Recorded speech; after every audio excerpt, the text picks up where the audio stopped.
साहब, तो आज हम लोग बात करेंगे हाइपोग्लाइसीमिया के बारे में। तो हाइपोग्लाइसीमिया से आपको समझ में ही आता होगा एक और कॉम्प्लिकेशन है डायबिटीज मलाइटिस का ही।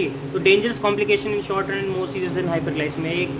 एक जो होता है डेंजरस कॉम्प्लिकेशन होता है डायबिटीज मलाइटिस का शॉर्ट रन में, और मोर डेंजरस होता है हाइपरग्लाइसीमिया से, ठीक है ना। Prolonged hypoglycaemia can cause permanent brain damage. अगर प्रोलॉन्ग्ड हाइपोग्लाइसीमिया तुम्हारी बॉडी में रहा तो वो क्या कर सकता है, परमानेंट ब्रेन डैमेज करा सकता है। क्यों? क्योंकि glucose is very important for the functioning of the brain, ठीक है। अगर तुम्हारा ग्लूकोज है तुम्हारी बॉडी में तभी तुम्हारा ब्रेन फंक्शन करेगा, अन्यथा नहीं फंक्शन करेगा,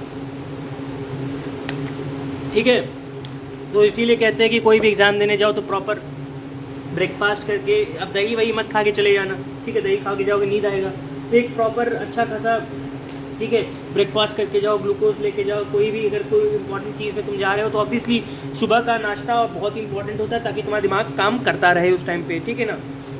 जाए तो तुम एग्जाम हॉल में कैफ़ीन लेके जाओ, ठीक है। सीधा एक काम करो कि कैफ़ीन लेके जाओ, उठा के जाओ कैफ़ीन खूब बड़ा ढेर सारा, ठीक है। तो हाइपोग्लाइसीमिया बेसिकली क्या करता है, it's a dangerous complication shorter and more serious than hyperglycaemia. ये हाइपरग्लाइसीमिया से ज़्यादा serious complication, it's a more serious complication than hyperglycaemia. और हाइपोग्लाइसीमिया बेसिकली एक dangerous complication, it's a very dangerous complication shorter run में। ये एक basically dangerous complication है, और जो ये सीरियस तब हो जाता है, ये हाइपरग्लाइसीमिया ज़्यादा सीरियस है, ठीक है ना। और prolonged hypoglycaemia permanent brain damage करा सकता है। पैथोजेनेसिस क्या है, protection against hypoglycaemia is normally provided by two mechanism. जो हाइपोग्लाइसीमिया के अगेंस्ट दो मैकेनिज्म हमारी बॉडी के प्रोटेक्शन देते हैं, ताकि वो फंक्शन करते हैं ताकि हमारी बॉडी में हाइपोग्लाइसीमिया ना हो। वो क्या क्या फंक्शन है कि जो तुम्हारा प्लाज्मा ग्लूकोज का कंसनट्रेशन है वो फॉल होता है, तो क्या होता है, सेसेशन ऑफ इंसुलिन होता है कि हाँ भाई कि अब प्लाज्मा ग्लूकोज का कंसंट्रेशन जो है फॉल कर गया, तो अभी ग्लूकोज नहीं है बॉडी में, तो इंसुलिन हमने कम कराना, नहीं तो इंसुलिन आया तो और वो पेरिफेरली जो है ग्लूकोज का जो है कन्वर्जन करा देगा। तो अभी ऑब्वियसली शुगर कम है तो हमें और मतलब कि वो नहीं चाहिए, ठीक है ना। तो इंसुलिन का सेसेशन करा देगा, और रिलीज ऑफ कैटेकोलामाइन सेक्रीशंस को जो है वो बढ़ा देगा कि हाँ भाई ग्लूकेगॉन को निकालो, ठीक है, कैटेकोलामाइंस को निकालो, तो ये secretion of counter regulatory hormone को निकाल देगा, ग्लूकेगॉन कैटेकोलामाइन।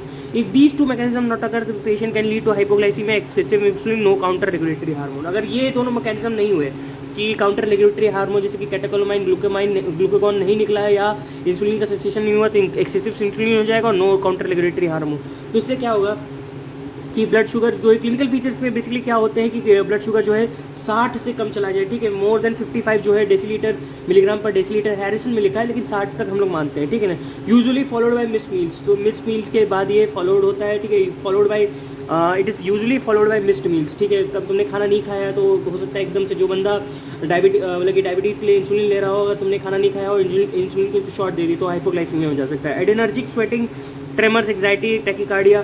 तो एडिनर्जिक सिम्टम्स आएंगे जैसे कि तुमको क्या होने लगेगा, ट्रेमर्स होने लगेगा, स्वेटिंग होने लगेगा, टैकीकार्डिया होने लगेगा, ठीक है, एंग्जाइटी होने लगेगी, बहुत ज़्यादा एंशियस हो जाओगे, स्वेटिंग होने लगेगी, ट्रेमर्स आने लगेंगे, टैकीकार्डिया हो जाएगा, ठीक है। ये सब फार्मर पढ़ा होगा, ठीक है ना। तो जो तुमसे बोल रहे हो अब मास्किंग इफेक्ट ऑफ हाइपोग्लाइसीमिया, तुम पढ़ा होगा वहाँ पे गोविंद राय गर्ग ने बहुत अच्छा पढ़ाया है, ठीक है ना, इस चीज़ को कि ट्रेमर्स, टैकीकार्डिया और तुम्हारा क्या होता है, ट्रेमर्स, टैकीकार्डिया और तुम्हारा एग्जाइटी और तुम्हारा स्वेटिंग जो है वो मास्ट हो जाता है अगर तुम उसके साथ कोई ड्रग दे देते हो, ठीक है।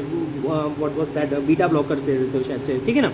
तो एनर्जिक सिम्टम्स जो है वो जो है ब्लॉक हो जाते हैं इसमें, ठीक है ना।